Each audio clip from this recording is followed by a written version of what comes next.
जिंदा है, भटक गई है। आखिर मिल ही गई बबीता पांडे। आखिरकार वो खबर आ गई जिसका पूरे देश को इंतजार था। बबीता की मां ने सच बता दिया है कि बबीता पांडे सुरक्षित और जिंदा है। लेकिन सबसे बड़ा सवाल अब ये है कि आखिर बबीता पांडे कहाँ है? वो किसके साथ है? क्या वो अपनी मर्जी से गई थी? और इन दिनों के दौरान उसके साथ क्या क्या हुआ? इस सच को जानने के लिए वीडियो को अंत तक जरूर देखें। 25 मई 2026 को बबीता पांडे ने अपने घर पर झूठ बोलकर अपने 2 मेल फ्रेंड्स हरमनपाल सिंह और हरमनप्रीत सिंह के साथ ट्रैकिंग पर निकलने का प्लान बनाया। तीनों सबसे पहले देहरादून पहुंचे और वहीं रुके। 26 मई को तीनों हर्षिल पहुंचे और वहां की खूबसूरत वादियों में समय बिताया। 27 मई को तीनों गंगोत्री और आसपास के क्षेत्रों में घूमने गए। 28 मई को तीनों उत्तरकाशी जिले के रैथल गांव पहुंचे। फिर 29 मई 2026 को तीनों रैथल से दयारा बुग्याल ट्रैक पर निकले। कई किलोमीटर का ट्रैक पूरा करने के बाद शाम तक तीनों गोई बेस कैंप पहुंच गए और रात बिताने की तैयारी करने लगे।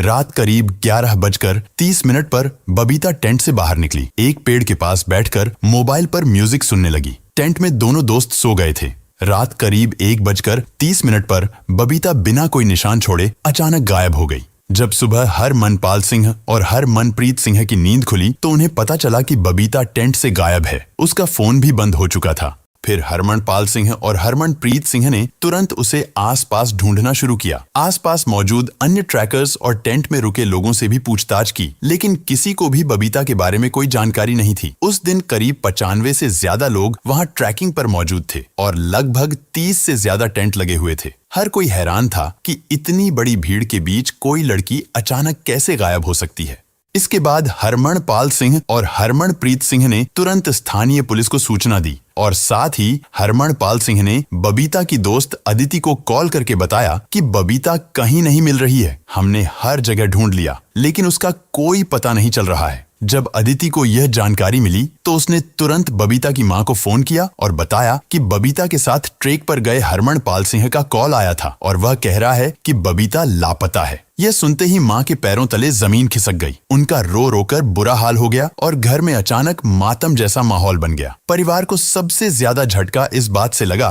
कि बबीता घर से यह कहकर गई थी कि वह अपनी फीमेल फ्रेंड्स के साथ ट्रैकिंग पर जा रही है, लेकिन वह घर पर झूठ बोलकर अपने मेल फ्रेंड्स के साथ इस ट्रिप पर गई थी। बबीता के मां का रो रोकर बुरा हाल हो गया था। आनन फानन में बबीता का भाई गोई बेस कैंप दयारा बुग्याल ट्रैक पर पहुंचा और पुलिस के साथ मिलकर अपनी बहन की तलाश में जुट गया। जब बबीता पांडे गायब हुई थी तो उत्तरकाशी पुलिस प्रशासन और राज्य सरकार ने पूरे क्षेत्र में बड़े स्तर पर सर्च ऑपरेशन चलाया था, जिसमें कुल 150 से ज्यादा जवानों की टीम लगातार दिन रात काम कर रही थी। इस टीम में Uttarkashi police, SDRF, NDRF, ITBP, भारतीय सेना, वन विभाग, नेहरू इंस्टीट्यूट ऑफ माउंटेनियरिंग के एक्सपर्ट्स, SOG कमांडो, स्थानीय गाइड और गांव वाले शामिल थे। सर्च टीमों ने ड्रोन से पूरे जंगल की हवाई निगरानी की, स्निफर डॉग्स को मैदान में उतारा था, हेलीकॉप्टर से एरियल सर्वे किया, गोई बेस कैंप के पास स्थित गहरी झील में डीप डाइविंग टीम को उतारा था।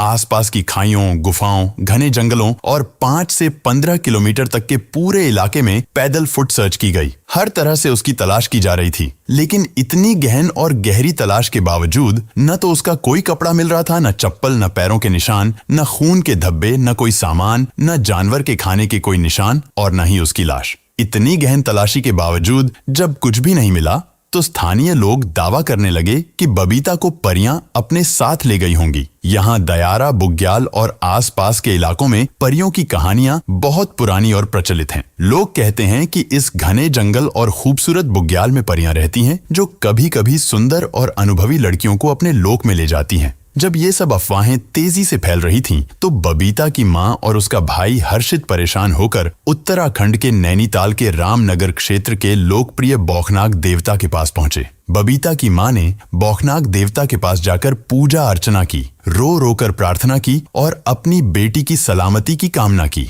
देवता ने पंडित के माध्यम से बताया कि आपकी बेटी जिंदा है, सुरक्षित है, वह भटक गई है, वह आप लोगों के पास आने और फोन करने से डर रही है, 2-3 महीने में वह वापस आ जाएगी। अरे आ जाएगी, जिंदा है, भटक गई है। 2-3 महीने में फोन कर। बौखनाक देवता उत्तराखंड खासकर नैनीताल और रामनगर क्षेत्र के बहुत लोकप्रिय देवता माने जाते हैं, जिनके पास लोग हर तरह की समस्याओं के समाधान के लिए जाते हैं। न्यूज चैनल से दिए गए इंटरव्यू में बबीता की मां ने भावुक होकर कहा कि बौखनाक देवता ने बताया है कि बबीता जिंदा है और सुरक्षित है। वो डर गई है, इसलिए छिपी हुई है। देवता ने आश्वासन दिया है कि 2-3 महीने बाद वो खुद फोन करके परिवार से संपर्क करेगी। अरे आ जाएगी, जिंदा है, भटक गई है, 2-3 महीने में फोन कर। वहीं बबीता के भाई हर्षित पांडे ने भी न्यूज चैनल को दिए इंटरव्यू में कहा कि बौखनाक देवता ने स्पष्ट बताया है कि बबीता जिंदा है। वीडियो वायरल होने की वजह से वो डर गई है, इसलिए अभी फोन नहीं कर रही है। अभी फिलहाल तो हमने देवता से पूछा है, उन्होंने बताया कि 3 महीने में वो खुद कॉल करेगी। वो प्रशासन के जो इतनी सोशल मीडिया पे वीडियो वायरल हो रही है उससे डर गई है, इसलिए जो कॉल नहीं कर रही है वो खुद कॉल करेगी। बबीता की मां ने वीडियो के माध्यम से अपनी बेटी से गुहार भी लगाई और कहा, बबीता तू जहां भी है आजा, हम तुम्हें कुछ नहीं कहेंगे। तेरे पापा की तबीयत ठीक नहीं है, हम सब बहुत परेशान हैं। मैं तो कह रही हूँ जहाँ भी है तू आजा, हम कुछ नहीं कहेंगे। कुछ लोग परिवार की अपील आजा बेटी हम कुछ नहीं कहेंगे को देखकर कह रहे हैं कि माँ पिता को अंदाजा है कि बेटी अपनी मर्जी से गई है, इसलिए बार बार रीएश्योरेंस दे रहे हैं। बबीता की मां और भाई के इन बयानों के बाद सोशल मीडिया पर लोगों ने तरह तरह के सवाल पूछने शुरू कर दिए। अब सवाल उठता है कि जब बौखनाक देवता ने बताया कि बबीता पांडे जिंदा है और सुरक्षित है, तो वह कहाँ है, किसके साथ है, क्यों फोन नहीं कर रही है? जब उसके पास मोबाइल था तो आखिर वह अब तक एक कॉल तक क्यों नहीं कर पाई? इसके बाद सोशल मीडिया पर लोग तरह तरह के दावे करने लगे। कोई कह रहा है कि बबीता पांडे खुद से जानबूझकर गायब हुई है। कोई कह रहा है कि वह अपने बॉयफ्रेंड के साथ भाग गई है और घर वालों के डर से फोन बंद करके छुपी हुई है। कोई कह रहा है कि लड़कियों को इतनी छूट नहीं देनी चाहिए, अकेले ट्रेकिंग पर भेजना गलत है। तमाम तरह की अफवाहें, थ्योरी और बहसें सोशल मीडिया पर छा गई हैं। कुछ लोग कह रहे हैं कि अगर वह सच में भटकी हुई होती तो इतने दिनों में कोई न कोई सुराग जरूर मिल जाता। पुलिस जांच में सामने आया कि उत्तराखंड में हाल ही में 3 बड़ी गायब होने की घटनाएं हुई हैं। चमोली जिले के वैली ऑफ फ्लावर्स में गब्बर सिंह नाम के निहंग सिख 12 जून 2026 को गायब हो गए। बागेश्वर जिले के पिंडारी ग्लेशियर ट्रेक पर नोएडा के 26 साल के अभिषेक चौहान 29 मई 2026 को गायब हो गए और ठीक उसी दिन 29 मई 2026 को उत्तरकाशी के दयारा बुग्याल ट्रेक पर बबीता पांडे भी गोई बेस कैंप से गायब हो गईं। जिसके बाद अब सोशल मीडिया पर लोग कमेंट और पोस्ट के माध्यम से दावे कर रहे हैं कि बबीता पांडे अकेले नहीं गई है, बल्कि वह इन हाल ही में गायब हुए लोगों में से किसी के साथ भाग गई है। कुछ लोग लिख रहे हैं कि बबीता और बागेश्वर से गायब होने वाले अभिषेक चौहान पहले से ही एक दूसरे को जानते थे, दोनों एक साथ प्लान करके भाग गए हैं। तो कुछ कह रहे हैं कि चमोली वाले गब्बर सिंह के साथ बबीता गई होगी। सोशल मीडिया पर ट्रोल और कमेंट्स का तूफान आ गया है। कोई लिख रहा है बबीता किसी के साथ भागी हुई है, कोई कह रहा है परिवार को पता है लेकिन छुपा रहे हैं, इसलिए बार बार कह रहे हैं कि आजा,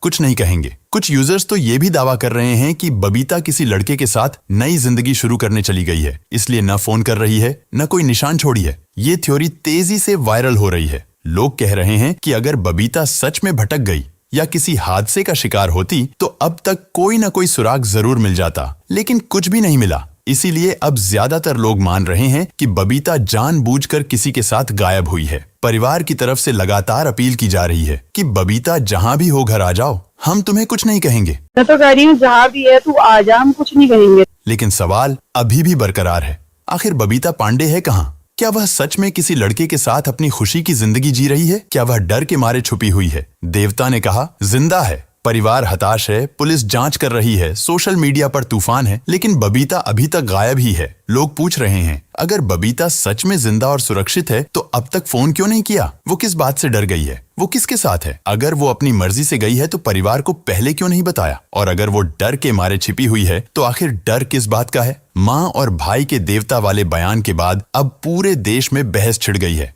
ये पूरा मामला न सिर्फ एक लड़की के गायब होने का है, बल्कि परिवार की पीड़ा, समाज की सोच, अफवाहों का बाजार और पहाड़ी इलाकों के रहस्यों का भी है। बबीता पांडे की कहानी अब पूरे देश को सोचने पर मजबूर कर रही है कि आखिर सच्चाई क्या है। क्या बबीता अपनी मर्जी से गई है? क्या बॉयफ्रेंड वाला एंगल सच है या फिर कोई और गहरा राज छुपा हुआ है? लेकिन फिलहाल पूरा देश बस यही उम्मीद कर रहा है कि बबीता पांडे जल्द से जल्द सुरक्षित घर वापस आए। आखिर कोई लड़की घर से सैकड़ों किलोमीटर दूर, बिल्कुल अनजान पहाड़ी जंगल में 90 लोगों वाले बेस कैंप में चारों तरफ घिरी हुई होकर भी बिना एक भी निशान छोड़े रातों रात इस तरह गायब कैसे हो सकती है? सैकड़ों किलोमीटर दूर उत्तरकाशी के घने जंगलों में जहां न कोई जान पहचान वाला था और न ही आसान भागने का रास्ता, वह बिना किसी तैयारी के कैसे इतनी सफाई से गायब हो सकती है? ये सब सवाल उठते ही एक ही निष्कर्ष सामने आता है, ये कोई बड़ी साजिश लगती है। साधारण हादसा या जानवर का हमला होता तो कुछ न कुछ निशान जरूर मिलता, जूते, कपड़े का टुकड़ा, खून या मोबाइल का सिग्नल। लेकिन जब कुछ भी नहीं मिलता तो साफ जाहिर होता है कि किसी ने सबूत मिटाने की पूरी प्लानिंग की है। बबीता पांडे का इस तरह से बिना किसी निशान छोड़े गायब हो जाने की ये कोई पहली घटना नहीं है, बल्कि इससे पहले कई और महिलाएं भी इसी तरह ट्रेकिंग के दौरान बिना कोई निशान छोड़े गायब हो चुकी हैं। पार्वती वैली हिमाचल को भारत का बरमुडा ट्रायंगल कहा जाता है, जहां 2003 से 2023 के बीच 1078 लोग लापता हो चुके हैं, जिनमें कई महिलाएं भी शामिल हैं। इनमें से केवल 498 लोग ही ट्रेस हो सके या मिल सके, जबकि 580 से ज्यादा मामले आज भी अनसुलझे पड़े हैं। 1991 से 92 में 2 विदेशी महिलाएं पार्वती वैली में ट्रेकिंग के दौरान बिना कोई निशान छोड़े गायब हो गईं और आज तक उनका कोई सुराग नहीं मिला। इसके अलावा कई अन्य भारतीय और विदेशी महिलाएं, खासकर सोलो फीमेल ट्रेकर्स, भी कुमाऊं, गढ़वाल, हिमाचल और उत्तरकाशी के घने जंगलों में इसी तरह अचानक गायब हो चुकी है। बबीता पांडे का केस भी ठीक इसी पैटर्न में आता है। ये घटनाएं आमतौर पर खाई, जानवर, मौसम या फाउल प्ले से जुड़ी बताई जाती हैं, लेकिन कई मामलों में साजिश का शक भी रहता है। अगर बबीता सच में गायब हो गई है तो उसके गुम होने के सुराग क्यों नहीं मिल रहे हैं? अगर बबीता को किडनैप किया गया है तो किडनैपिंग के सबूत सामने क्यों नहीं आए? अगर किसी जंगली जानवर ने उसे उठा लिया तो जानवर के घसीटने, खींचने या हमला करने के निशान क्यों नहीं मिले? और अगर बबीता का कत्ल कर दिया गया तो उसकी मौत से जुड़ा कोई सुराग, कोई सबूत अब तक क्यों नहीं मिला? यानी पिछले 20 दिनों में न बबीता के जिंदा होने का कोई पक्का सबूत मिला, न उसके साथ किसी अनहोनी का कोई आखिरी प्रमाण। तो फिर सवाल यही उठता है, क्या बबीता को पहाड़ खा गया या जंगल उसे निगल गया? यही वह बात है जिसके बाद अब लोग बबीता पांडे की गुमशुदगी को खुद से गायब होने की थ्योरी से जोड़ने लगे हैं। लेकिन सवाल अभी भी वही है, अगर बबीता खुद गायब हुई तो वह गई कहाँ, किसके साथ गई, और इतने दिनों बाद भी उसका कोई निशान क्यों नहीं मिला? क्या बबीता पांडे और अभिषेक चौहान की गुमशुदगी के बीच कोई कनेक्शन है? क्या दोनों मामलों का एक ही तारीख के आसपास सामने आना सिर्फ इत्तेफाक है, या इसके पीछे कोई ऐसी कड़ी है जिसे जांच एजेंसियां अभी खंगाल रही हैं? और सबसे बड़ा सवाल, क्या बबीता की जिंदगी में कोई ऐसा शख्स था जिसके बारे में परिवार या पुलिस को पूरी जानकारी नहीं थी? बबीता पांडे का यह मामला सिर्फ एक मिसिंग केस नहीं है, बल्कि यह हम सभी के लिए एक बहुत बड़ा सबक भी है। कई बार हम अपने परिवार से छोटी छोटी बातें छिपा लेते हैं। हमें लगता है कि इससे कोई फर्क नहीं पड़ेगा, लेकिन सच यह है कि कभी कभी एक छोटा सा झूठ भी बहुत बड़ी मुसीबत की वजह बन सकता है। बबीता घर पर झूठ बोलकर अपने मेल फ्रेंड्स के साथ ट्रैकिंग पर गई थी। अगर परिवार को शुरू से पूरी सच्चाई पता होती तो शायद वे उसे जाने ही नहीं देते, और शायद आज बबीता अपने परिवार के बीच सुरक्षित होती। इसलिए अगर आप कहीं घूमने जा रहे हैं, ट्रैवल कर रहे हैं या किसी एडवेंचर ट्रिप पर जा रहे हैं तो अपने परिवार को सही जानकारी जरूर दें। आप किसके साथ जा रहे हैं, कहां जा रहे हैं और कब वापस आने वाले हैं, यह जानकारी अपने घर वालों को जरूर बताएं। इसके साथ ही पहाड़ों, जंगलों और ट्रैकिंग जैसी जगहों पर सुरक्षा नियमों का पालन करना भी बेहद जरूरी है। एक छोटी सी लापरवाही कई जिंदगियों को हमेशा के लिए बदल सकती है। आज भी बबीता पांडे का परिवार अपनी बेटी का इंतजार कर रहा है, लेकिन आप इस पूरी घटना के बारे में क्या सोचते हैं? अपनी राय हमें कमेंट करके जरूर बताइए।